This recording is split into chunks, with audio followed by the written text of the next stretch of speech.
స్వాతంత్ర దినోత్సవ శుభాకాంక్షలు. చాలా శుభదినం భారతదేశ పౌరులందరికీ కూడా. ఈ రోజు మనం ఈ స్వాతంత్రం అనుభవించగలుగుతున్నామంటే అనేక మంది పోరాటాలు దీని వెనకాల ఉన్నాయి. మొట్టమొదటి తొలి స్వాతంత్ర పోరాటం సిపాయి తిరుగుబాటుగా మనం చెప్పుకునే తొలి స్వాతంత్ర పోరాటం దగ్గర నుంచి మొదలు పెడితే అటు తర్వాత అనేక మంది ఆదివాసుల సంతాల్ తిరుగుబాట్ల నుంచి అనేక ఆదివాసీ పోరాటాల నుంచి మొదలుకుంటే భారతదేశ స్వాతంత్రం కోసం ఐక్యమై ఒక సంఘాన్ని స్థాపించుకొని కాంగ్రెస్ పార్టీగా పోరాటం మొదలుపెట్టిన రోజు నుంచి ఇతర దేశాల్లో ఉండి కూడా భారతదేశ స్వాతంత్రం కోసం ఇందులో భాగస్వామ్యం కావాలని తప్పించినటువంటి హిందుస్థాన్ గదర్ పార్టీ లాంటి వాళ్ళ నుంచి మొదలుకుంటే అనేక మంది చేసిన పోరాటాల ఫలితంగా, అనేక తిరుగుబాట్ల ఫలితంగా, అనేక ఉద్యమాల ఫలితంగా స్వాతంత్రం వచ్చింది. ఇవి అపురూపమైనటువంటి ఒక పోరాటాలు. భారతదేశానికి స్వాతంత్రాన్ని సాధించడానికి కులమతాలకు అతీతంగా ప్రజలను ఐక్యం చేసిన ఈ ఉద్యమాలు అందరం ఒకటి కావాలని పోరాటం చేసినాం.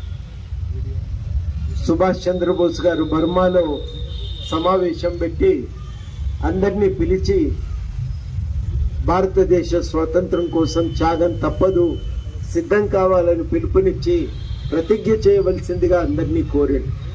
అందరూ కూడా తమ బొట్టన వేలు రక్తంతో సంతకాలు చేశారు. సుభాష్ చంద్రబోస్ గారు సంతోషపడలేదు. మీ అందరి రక్తాన్ని ఒక పల్లెల్లో వేసి ఆ రక్తంతో అందరూ ఉమ్మడిగా సంతకం చేయండి అని అడిగి అందరూ ఒక్కటైంది. హిందువులు, ముస్లింలు, సిక్కులు, ఇసాయిలు అందరూ ఒక్కటై ఆ రక్తం ధారపోసి దానితో సంతకం చేస్తే అప్పుడు ఆయన మన ఈ ఐక్యతనే మన దేశానికి స్వాతంత్రం తెచ్చిపెడుతుందని చెప్పి ఆయన పిలుపునిచ్చాడు. గదర్ పార్టీ ఏర్పాటు చేసుకుని అమెరికాలో ఒక పోరాటాన్ని నడిపిన వీరులు ఉన్నారు.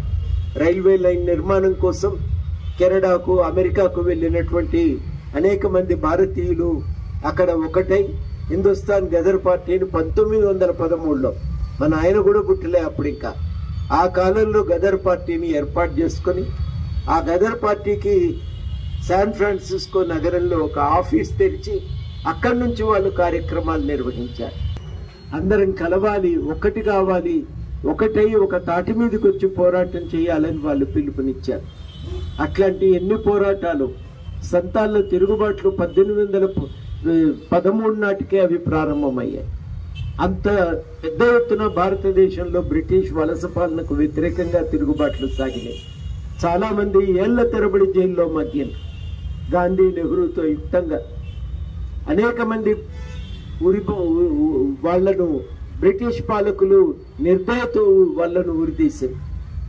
గదర్ పార్టీ నాయకుడిని ఉరిదీస్తే వాళ్ళ తండ్రి వచ్చి ఇప్పటికైనా నీ అభిప్రాయం మార్చుకోమని అడిగితే ఆయన ఒకటే మాట చెప్తాడు, మన బంధువులందరూ చనిపోయారు కదా, వాళ్ళు ఏమన్నా సుఖంగా చనిపోయినరా అంటే అందరూ కష్టపడే చనిపోయినరు, అవస్థలు పడే చనిపోయినరు అంటే నాకు అటువంటి చావే వస్తుంది ఉరి శిక్ష తప్పితే, అందువల్ల వచ్చే ప్రయోజనం ఏం లేదు. కానీ ఇవాళ ఉరి పేర్లు నమోదు చేసుకోవటానికి మీరు ఆధార్ కార్డును కూడా ప్రమాణంగా ఆమోదించండి అని చెప్పింది.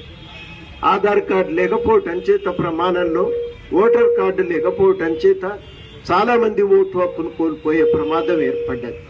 అటువంటి పరిస్థితి నుంచి ఇవాళ సుప్రీంకోర్టు జోక్యం చేసుకోవటంతోనే ఓటు హక్కు అనేది రక్షించబడుతున్నది. ఇది చాలా పెద్ద దుస్థితి. మనం స్వాతంత్రం సంపాదించుకున్నటువంటి రోజే ఇవాళ పేపర్ల నిండా కోర్టు సుప్రీంకోర్టు ఆదేశాలకు సంబంధించిన ప్రస్తావన వచ్చింది.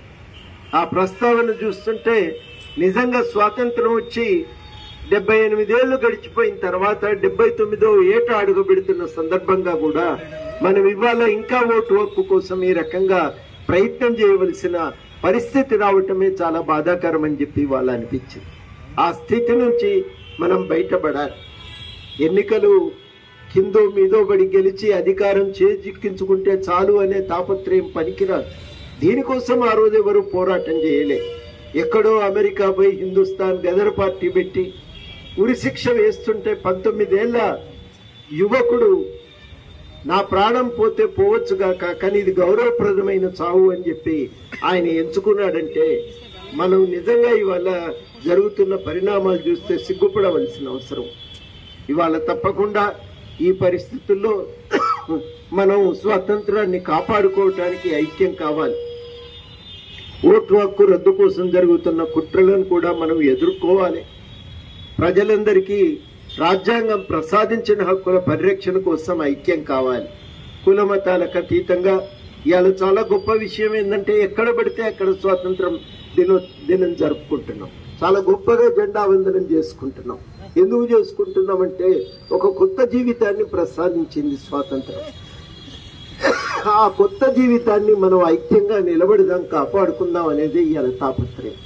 ఆ స్వేచ్ఛను కాపాడుకుందాం, రాజ్యాంగం ఇచ్చిన గౌరవప్రదమైనటువంటి జీవితాన్ని కాపాడుకుందాం, ఐక్యమై మన దేశ స్వాతంత్రాన్ని నిలబెట్టుకుందామని అందరికీ ఈ సందర్భంగా పిలుపునిస్తూ మీ అందరికీ మళ్ళొక్కసారి స్వాతంత్ర దినోత్సవ శుభాకాంక్షలతో సెలవు.